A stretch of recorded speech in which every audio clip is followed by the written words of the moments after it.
Welcome back to the Furious Five, the best 5 minutes of basketball talk in the country. Wolves at Lakers tomorrow. Here's the odds to win the West. Suns, Warriors, the Joker, the Grizzlies, and finally the Lakers. Nick, do you think this is too low for your beloved Los Angeles Lakers? I didn't hear the Clippers, which is odd because they avoided the play-in, which obviously is the goal. No, listen, do I think it's too low? Yes, of course I think it's too low. And I think, by the way, these things will adjust massively once the Lakers win on Tuesday. Because they have baked in that theoretically they could fall, they could be the 8. I guess theoretically they even could lose. Because I think they will be the... I think that the Grizzlies-Lakers series will probably be a pick-em in Vegas. I think right now the Warriors are minus 200 favorites on the road against the Kings. I think I don't think the Lakers will be favored, but I think it'll be very, very close. And I think the Lakers are the best team right now in the Western Conference. I think after the break, I said their goal should be 16-7.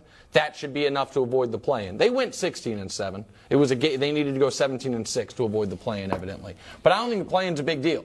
I think Minnesota in its current state is a disaster. Yeah. And they beat them. They still are going to get 5 or 6 days off. And then they get a Grizzlies team that, listen, you have no Steven Adams. You have no Brandon Clark.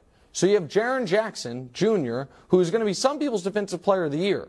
But the guy in his career, in the playoffs, 27 minutes per game. Yeah. Why? Because he averages 4.5 fouls per game in the playoffs. That's pretty hard to do. He only plays 28 minutes a game in the regular season, but also he has trouble with fouls. Right. And what do the Lakers do better than anybody in the league? Get to the free throw line. Right. And so I just think that the Lakers are positioned incredibly well, and they're my pick to win the West, and I certainly think their odds should be. So where do you think they'll be after the play-in? If they'll survive the play-in, they're the 7th seed, where do you think they'll be? So right now, I think that they will be around 6-1. I think they'll probably have the 3rd best odds. Okay. I think it'll be Suns, Warriors, Lakers. I think they'll still be 4th. I think people will give Denver the respect as the number 1 seed. I do think they should be 3rd, behind Phoenix and Golden State. Yeah, I don't believe in Denver, and they're not even ending the season well. I know they sat guys, but still, that's not a good way to end the season.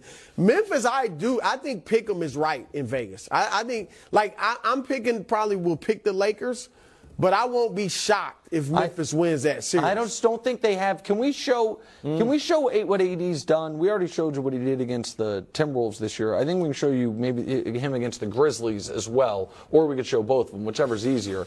Against the Grizzlies this year, right? I mean, he's averaging a point away from 30 and 20, 3.5 blocks, 55%. And I don't think they have enough bodies to throw at him. And there are certain guys, by the way, that can bother LeBron. I do not think Dillon Brooks is one of them. I like Dillon Brooks. I like the player that he has, the role he's carved out for himself. Yeah, I like it. But I don't think they've got the guy, and that's a very good defensive team. And they're not a great three-point shooting team. No, and they can get hot like anybody, but they're not a great three-point shooting team. Here's one concern I do have about the Lakers. Sure. Anthony Davis. And we were talking before the show, he played 31 of the last 34 games. Yeah. He's been healthy for the last 2.5 months. If you look back on his career, it's rare, especially as a Laker, that he's been able to play more than 2.5 months straight. The last time he did it was his first year in L.A. when he kind of went out of his way to prove, look, I'm going to get rid of this fragile tag. Hopefully he can do that again.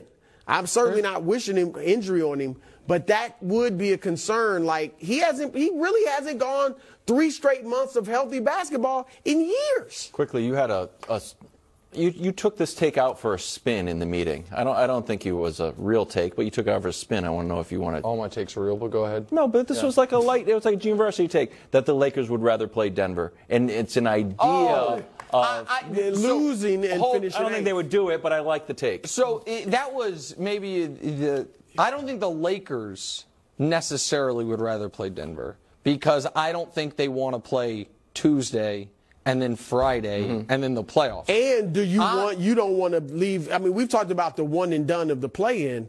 then it's really do or die. Well, but let's just say they could pick their spot, like guaranteed to be in the playoffs, be the 7 or the 8.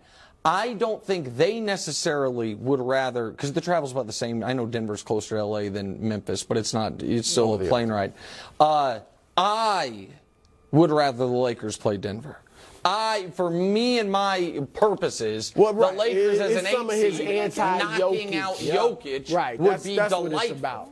It's all the anti-Jokic. So I wouldn't be that sad if the Lakers lose on Tuesday, because I think Denver actually is. But wouldn't you be a little concerned if they lost Tuesday? Well, then it's a do or die game against. By the way, and it's like you lost to Minnesota. And whoever comes out of that 9-10 play-in with the way it fell. Oklahoma City and New Orleans, both of them have a guy that can go for 40-plus. Ingram did it this weekend, even though they lost, and Shea's been doing it all year. Watch out for Anthony Edwards. I think he's going to have a monster game. You picking Minnesota? Wild picks against the Lakers every time. Really? Anthony Edwards was effectively